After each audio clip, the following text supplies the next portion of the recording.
थे वो जो स्केल वो बता रहे हैं, यकीनन इस तरह का हमने अभी तक इस तरह तफसीलन इस स्केल जो है वो बार बार इस पर हम एम्फसाइज कर रहे हैं कि जो स्केल इस डिजास्टर का है वो आप देखें वो क्या कह रहे हैं, वो कह रहे हैं करोड़ों लोग हैं, कह रहे हैं लाखों टन खाना जा रहा है, स्टिल इट्स नॉट इनफ। अच्छा जफर, अब ये बताइएगा कि आपने कोई मुतअद्दिद मरतबा कहा पिछले 15, 20, 25 मिनट में कि भाई लोग आएं और मिल के करें, मेगा स्केल पे करें, तो आपके जहन में कोई इस वक्त कोई खाका है कि आप क्या कह रहे हैं कि आगे कैसे बढ़ें? देखिए ना, एक तो बात हमेशा कहते हैं कि भाई पाकिस्तान के लोग आगे बढ़ के तो कंट्रीब्यूट करते हैं, लेकिन आप कह रहे हैं जी ये स्केल ही और है, तो क्या यानी कि आप क्या कहेंगे कि इंडस्ट्रियलिस्ट, पाकिस्तान में कितने इंडस्ट्रियलिस्ट हैं, अरबोपति हैं, कि वो आगे आए, क्या डिस्ट्रिक्ट्स अडॉप्ट करें? कुछ तो आपके जहन में होगा क्योंकि आप कितने दिनों से वहां हैं और आपकी जो भी बहरहाल इसमें रिलीफ में, डिजास्टर में आपकी अभी नहीं, आप कितने कोई 12-13 साल से आप इन्वॉल्व हैं, तो अपने तजर्बे पे आप क्या कहेंगे कि क्या किया जाए? देखें, इस ऑपरेशन में नेवी भी भरपूर काम कर रही है, एयरफोर्स भी भरपूर काम कर रही है,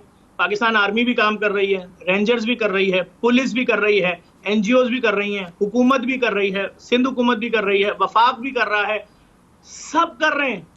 मैं कह रहा हूं सबको एक जगह बैठा लिया जाए और पहले निकाला जाए फौरी तौर पे 12-14 घंटे के अंदर कि अभी हमें पहली 3 चीजें क्या चाहिए। तो जी मालूम हुआ हमें पहली 3 चीजों में राशन चाहिए 15 लाख बोरे, हमें रेडी फूड चाहिए बिलफर्ज 60 लाख लोगों के लिए, उसकी तरसील का क्या जरिया है, आपके इदारे की जिम्मेदारी है, बनाइए। क्या चाहिए, यूसी की सतह पे लोग चाहिए, फला चाहिए, ऐसे चाहिए, टाउन की सतह पे चाहिए, कैसे शहरों को कवर करेंगे। फिर उसके बाद बात होगी जी यहां पर किस किस लोगों को टेंट देना है कि जो जिंदा रह जाएं। अभी जो इन सब आफतों से बड़ी आफत आई है वो है यूनिक किस्म की बीमारियां। हम जो तस्वीरें नेट पे देख रहे हैं ना कि बच्चों के सरों में सुराख कर दिए मच्छरों ने, झूठ नहीं है, एक आम मच्छर से 4 गुना बड़े साइज का मच्छर है। वो मच्छर किस तरह से लोगों को नोच के खा रहा है, अब लोग हाथ भी नहीं मारते हैं, बोलते हैं क्या करें। आप किसी गाय की पीठ पे ऐसे हाथ रखें और हटाएं, आपका पूरा हाथ लाल होगा, इतने मच्छर उसके ऊपर हैं, इंसान कैसे जिएंगे। तो बात यह है कि इस वक्त इस ऑपरेशन की जरूरत है मेगा। जो बात हो उसका एक नेशनल लेवल पे बनना चाहिए, जैसे कोविड में बने थे, वहां से हर बात चलनी चाहिए कि जी इतने लाख बोरे राशन जमा हो गए हैं और इतने लाख बोरे आज 12 घंटे में चले गए। उसके लिए एयरफोर्स के तैयारी यूज हुए, हेलीकॉप्टर यूज हुए, नेवी की बोटें यूज हुई, नेवी के हेलीकॉप्टर यूज हुए, आर्मी के ट्रक यूज हुए।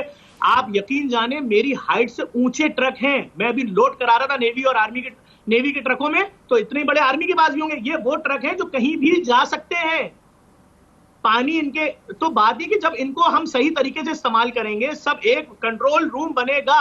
हाँ, अगर वेट करेंगे वक्त गुजर जाएगा, लोग भी गुजर जाएंगे, कोई सवाल नहीं करेगा। देखिए जफर, इस वक्त 2 इदारे हैं, एक एनडीएमए है, नेशनल डिजास्टर मैनेजमेंट अथॉरिटी, जिसका काम वही है जो आप कह रहे हैं, और एक नेशनल रिलीफ, कोई जो इससे फ्लड रिलीफ से ताल्लुक रखता है जो इदारा, जिसमें के तमाम हुकूमत की तमाम प्रोविंसेस इन्वॉल्व हैं, मिनिस्ट्रियां इन्वॉल्व हैं, तमाम आर्म फोर्सेस के रिप्रेजेंटेटिव्स इन्वॉल्व हैं, जिसमें एहसन इकबाल साहब इसको करते हैं हेड।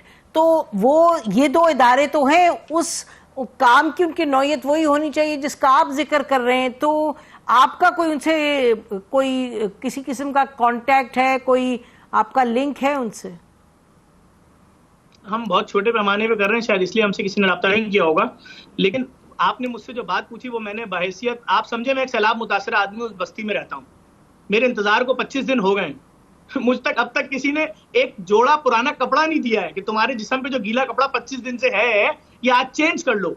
और अगर कोई इतनी बड़ी ड्राइव हुई है कि वहां मौजूद 50 लाख 1 करोड़ लोगों के लिए पुराने कपड़े भिजवाए गए और सब कह रहे हैं एक बार पहुंच गया है, तो मुझे वो आप दिन बताएं, तारीख बताएं, किस जगह इसके शवाहिद मौजूद है। मैं कह रहा हूं सब कर रहे हैं काम, मैं मना नहीं कर रहा, लेकिन एक कंट्रोल रूम बनाकर एक जगह पूरा सिस्टम लाना पड़ेगा, सबको जुड़ना पड़ेगा। आप बोले हाँ भाई जेडीसी इस वक्त हमें राशन की जरूरत है 25 लाख बोरों की, तुम कितना दोगे? मैं बोलूंगा मैं जी इसमें 1 लाख बोरे दे सकता हूँ, या 1 बोरा लिखा जाएगा, ये आपका टाइम 12 घंटे, आप अपना काम शुरू कर दें। अच्छा भाई आप कितना देंगे? इतना टाइम है, शुरू कर दें। हुकूमत क्या कर रही है, ये क्या कर, जब ये इस तरह से काम होगा तो शायद हम 1 महीने बाद बोलेंगे हमने अपने लोगों को जिंदा बचा लिया, ये उनके लिए हमारी डॉक्टरों की 5,000 डॉक्टरों की टीम थी। ये हमने करोड़ों रुपए की 1 अरब रुपए की दवाइयां ली, उन तक पहुंचाई। ये लो स्किन डिजीज से बचो, ये लो मच्छरदानियां लो, तुम जिंदा रहो, तुम्हारा राइट है, तुम हमारे भाई हो, तुम हमारे मुल्क के शहरी हो। तो बात ये है कि इस लेवल पे काम हो रहा है। नहीं, मेरा ख्याल है कि देखिए अब जैसे अखुवत है वो कर रही है, मैं तो एक बड़ा छोटा इनिशिएटिव है लेकिन आमिर मतीन इन्होंने शुरू किया ग्रुप एक, मैं उसकी मेंबर हूँ, उसमें कोई मेंबर इन द सेंस कि ये कोई फॉर्मल ग्रुप नहीं है लेकिन व्हाट्सएप पे है। मुझे मालूम है वहाँ झलमगसी से लोग हैं, सिंध के मुख्तलिफ डिस्ट्रिक्ट से लोग हैं, सोशल वर्कर जो काम कर रहे हैं। वहाँ कोई कहता है कि जी मुझे इतनी अद्वियात की ज़रूरत है, फौरी तौर पे लोग आते हैं और कहते हैं अच्छा जी हम दे देंगे, ये कर देंगे।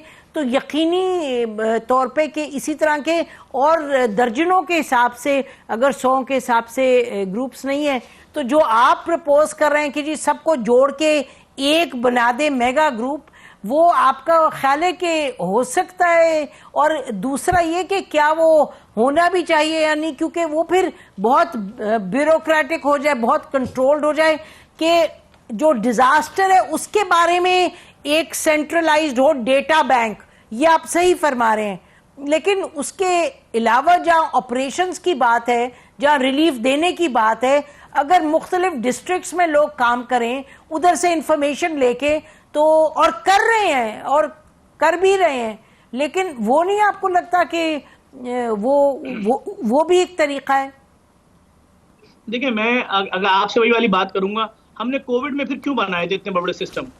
कमांड एंड कंट्रोल रूम क्यों बनाया हमने कोविड में? छोटी सी बीमारी आई थी, जी बिल्कुल, निकल जाती, कहीं बड़ी आफत आई थी। मैं वो आदमी आपसे बात कर रहा हूँ जिसके वीडियो एविडेंस मौजूद है। सैकड़ों ट्रक निकलते हैं हमारे एक साथ। जी जी मुझे मालूम है, मैंने देखे हैं, सबने देखे हैं। ठीक है, और वो भी मैं लेके नहीं जाता, सिंध पुलिस के डीआईजी मकसूद मेमन साहब की 30-30 मोबाइलें लेकर जाती हैं यहाँ से चमन तक। मेरे जैसा आदमी कह रहा है कि मैं खाना नहीं पहुंचा सकता, मेरे पास ऐसी गाड़ियां नहीं है, ऐसे टूल्स नहीं है कि उन जगहों तक जहां अब तक पहली इमदाद पहुंची, पानी खड़ा है, गाड़ी पूरी धंस जाएगी अंदर। तो मैं एयरफोर्स के साथ मिलकर कर रहा हूँ, मैं नेवी को बोल रहा हूँ कि हम आपके साथ मिलेंगे सर, मैं रेंजर्स को बोल रहा हूँ सर मैं आपको दूंगा 50-50 हजार बोरे, हमारा इदारा देगा। तो मैं एक मशवरा दे रहा हूँ कि अगर हम चाहते हैं, देखिए मेरी अप्रोच सड़क के करीब बैठे हुए आदमी तक है, सड़क से 70 किलोमीटर अंदर बैठे हुए गांव में जो लोग फंसे हुए उन तक नहीं है। वो नेवी के लोग करेंगे, काफी लोग बता दें जो उनके पास है, तो हम भी वो जरिया अपना लेते हैं कि कैसे और वो कौन सी ऐसी हमारे पास चीजें जिससे हम मालूम कर लें जी ये कितना एरिया, कितने रेडियस का एरिया डूबा हुआ है और ये इंसान कितना है जो इस वक्त बैठा हुआ इमदाद का मुंतजिर। ये वही इदारे कर सकते हैं जिनके पास कैपेसिटी हो। बिल्कुल बिल्कुल, और हमें जिनके पास जहाज है। $70,000 लगता है C-130 के एक फेरा जाने और आने का, तो हमारी तो जितनी इमदाद जमा करेंगे वो 30 फेरों में चली जाएगी। अच्छा जफर, मेरी बात हुई आर्मी के लोगों से इस पे, बिल्कुल यही जो आप बात करें